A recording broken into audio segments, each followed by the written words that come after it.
Quick question before we jump into today's video. I need your guys' input. Hoodie season is upon us, and I am wanting to do some new hoodies this year. Last year, I did the hoodies just like this shirt here, the Fossil shirt with the truck on the back. We took those to Maryland, and we basically sold out of nearly all of them up there.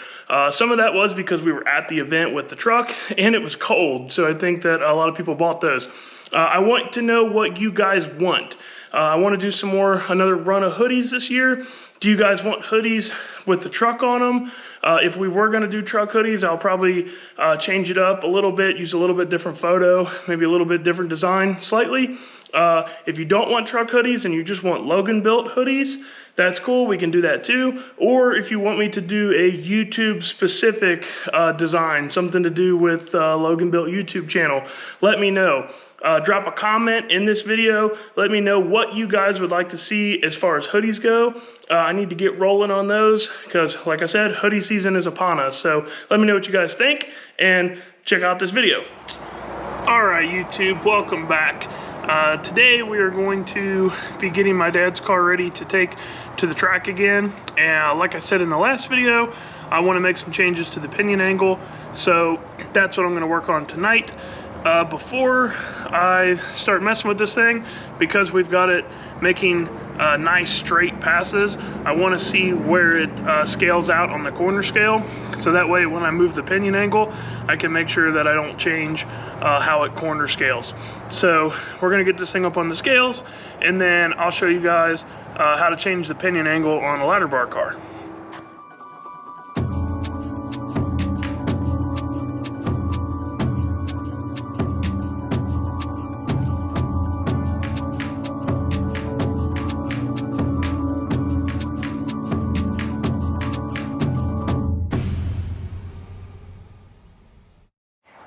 So that was a scale fail.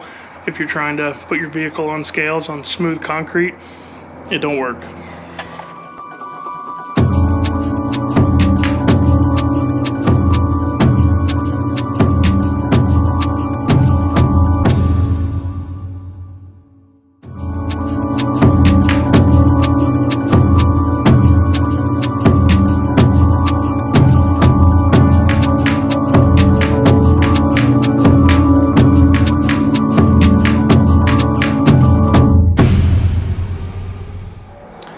When you're working on big tire cars, you got to take the wheels off to do pretty much anything.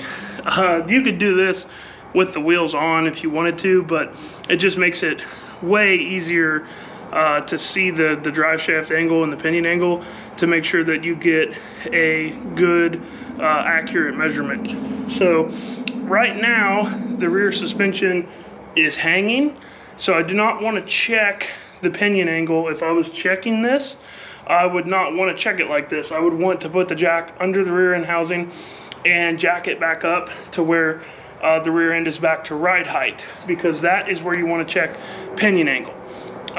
Common misconception that I see with pinion angle is people think that it's just the angle in relation, the pinion angle in relation to the ground, when it's the relationship of the angle of the pinion to the angle of the drive shaft.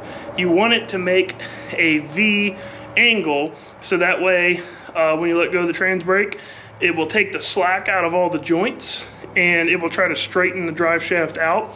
So the main goal is to get the drive shaft to 0, but I have all the slack out of all the joints by the time it hits 0.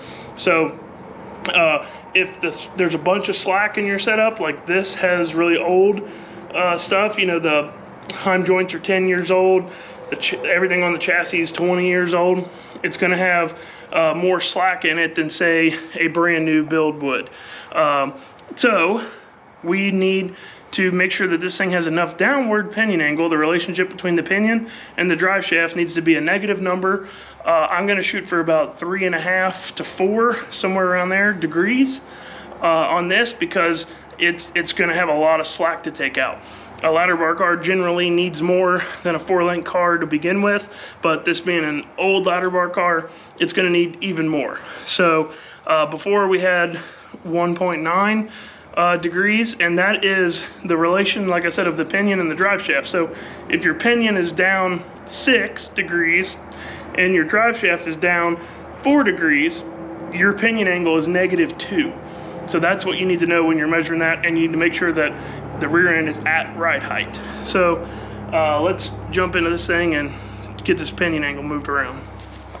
So to adjust pinion angle on a ladder bar car, you're gonna have a preload adjuster on either the bottom of both ladder bars, or sometimes it's at the top. Hopefully it's on the bottom. That's just a little bit better way to do a ladder bar. But either way, wherever it is on the ladder bar, this is what you're going to use to set preload. This is what you're going to use to change pinion angle. So we want to give the car, the pinion per se, more downward angle. So we want to drop that pinion down this way. So that means we need to lengthen the distance between this joint, this heim joint, and this heim joint. So we need to move this to where it is lengthening the distance between these two. And we're paying attention to how many turns we do on this, because if we do 2 turns on this side, we need to make sure we do 2 turns on that side. Generally, when you're talking about anything suspension, we're talking about flats. And what flats mean are the flats in the hex of the adjuster. So we'll do 2 or 3 flats on this one, then we'll go to the other side and adjust it 2 or 3 flats. However many turns we did on here, we'll do that to that side. In theory, that will keep the preload the same from wheel to wheel, and that's why we're going to scale the car again once I have the pinion angle where I want it, to make sure that we don't have one side a flat or a quarter flat or half a flat different from side to side, and change our preload. So let's get these moved, and then we'll check our pinion angle, the actual pinion angle.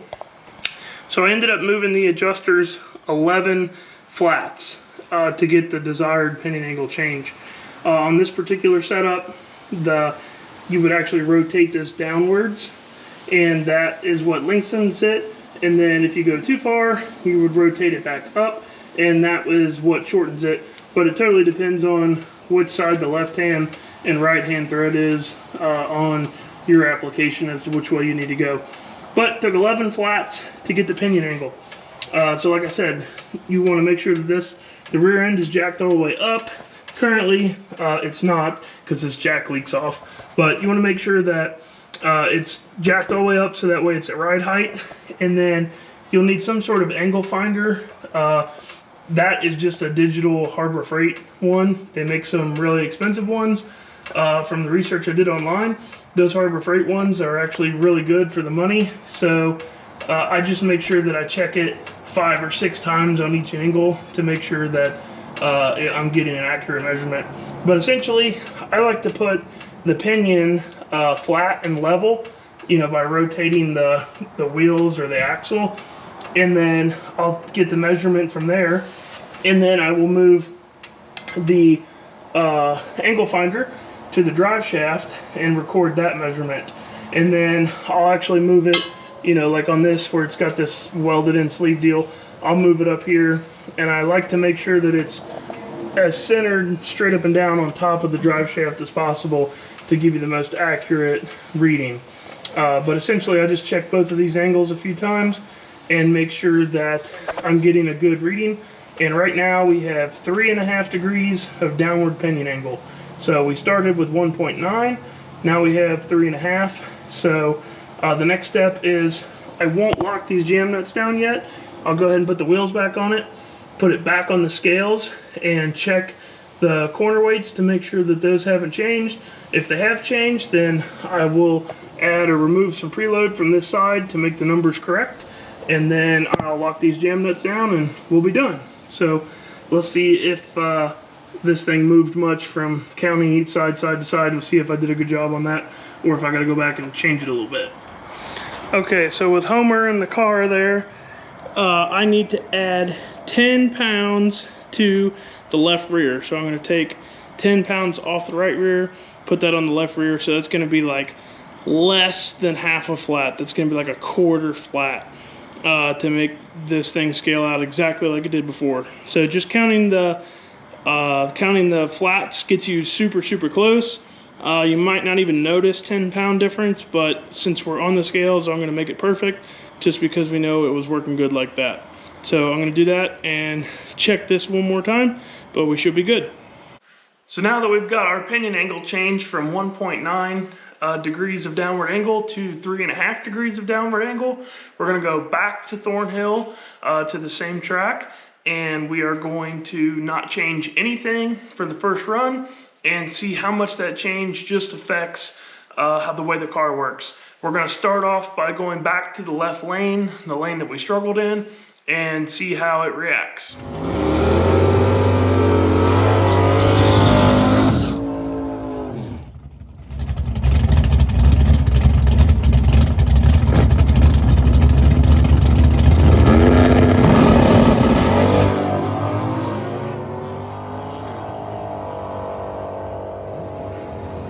So that first pass in the left lane looked pretty promising. It went a 132 60 foot, it went a 395 to the 330, and it went 619. So pretty impressive. The air wasn't great. It wasn't terrible, but pretty impressive that just the pinion angle change on a different race surface, different day, and in the lane we were struggling last time, and it pretty much went right down through there.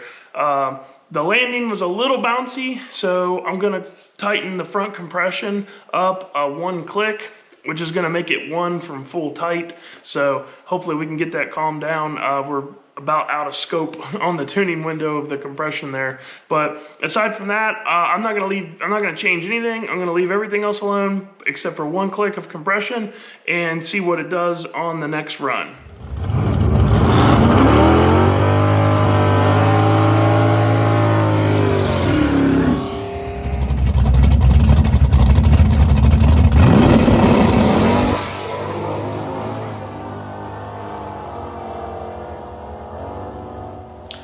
So that run, the air was actually a little bit worse, but the track prep seemed to be a little bit better, and that thing was way up. It was riding out. That was our personal best 60 foot to date on any combination the car's ever had.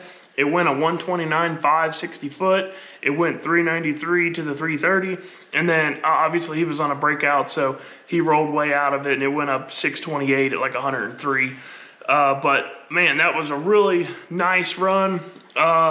It came down a little hard. You seen the sparks there. So I went ahead and for the next one, I'm going to tighten that compression the rest of the way up. And I'm also going to, that's with the front end full loose still on extension. So now it needs some extension put in it. So I'm actually going to put 2 clicks of extension in the front and see what it does for this next pass here.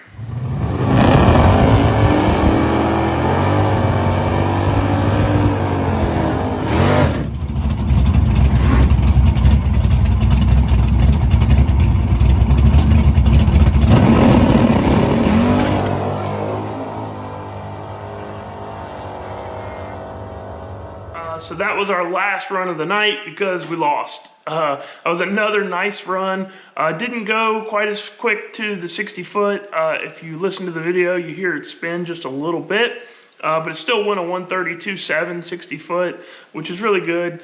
And then it was faster through the middle. It went 392. We had it dialed in at a 16, and he was on a breakout, and it went a 614 with a 2, with him even lifting at the other end. So that's a personal best on the Radial so far. That's getting really close to a best of all time. An 08, he went a 608 one time with it several years back. So we're slowly moving in the right direction, and we're knocking on personal best. That, like I said, that 60 foot the pass before was the best that it's ever ran yet. So we're moving in the right direction with it. I'm kind of shocked at how much the pinion angle seemed to help. If you remember in the last video, we started off the first run of the day, it went like a 137 60 foot. It was pretty ugly. So for us to make 3 passes tonight and them all be 132 and better, is an improvement, and we didn't change anything with tire pressure, rear shock extension, and now the pinion angle has actually started to open up a tuning window for our front shock extension. Before, we were having to run the shocks full loose.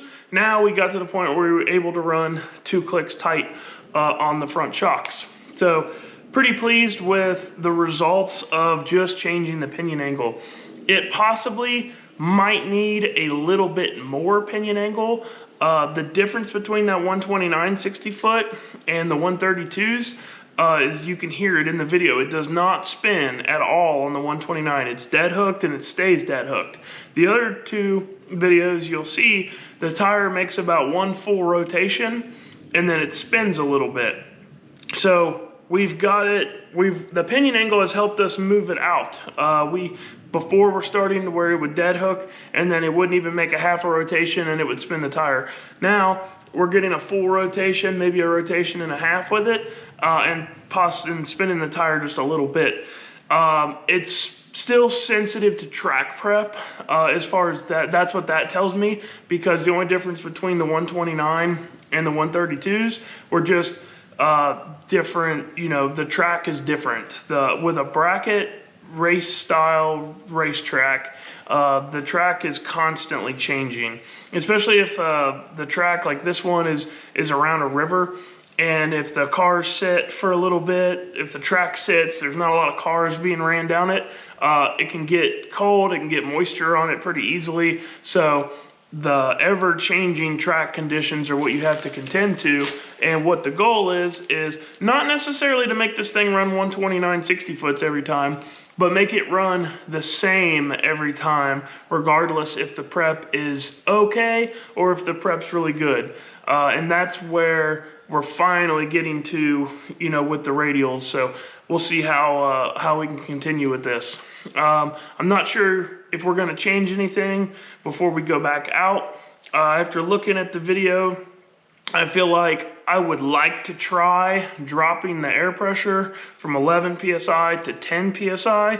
I think that will help with the sensitivity of the surface. So I think we'll probably leave everything alone and go back to the track next week and try just changing the air pressure on it. But overall, pinion angle definitely made a change, which tells me that my thought process was correct. I think that this thing needed pinion angle, and I'm not rolling out that it doesn't maybe need a little bit more pinion angle. But I don't want to change anything yet. I'd like to go back, make some more runs, and see where we're at. So, like always, guys, I appreciate you watching this one. If you found this one informal or helpful, let me know in the comments. If you want to see some more stuff like this, let me know. If you guys have any questions about ladder bars, I'm by no means a ladder bar expert, but I'm learning a lot through this journey. So drop a comment. I'd love to answer anything the best way I could. So like always, I appreciate it, and see you next time.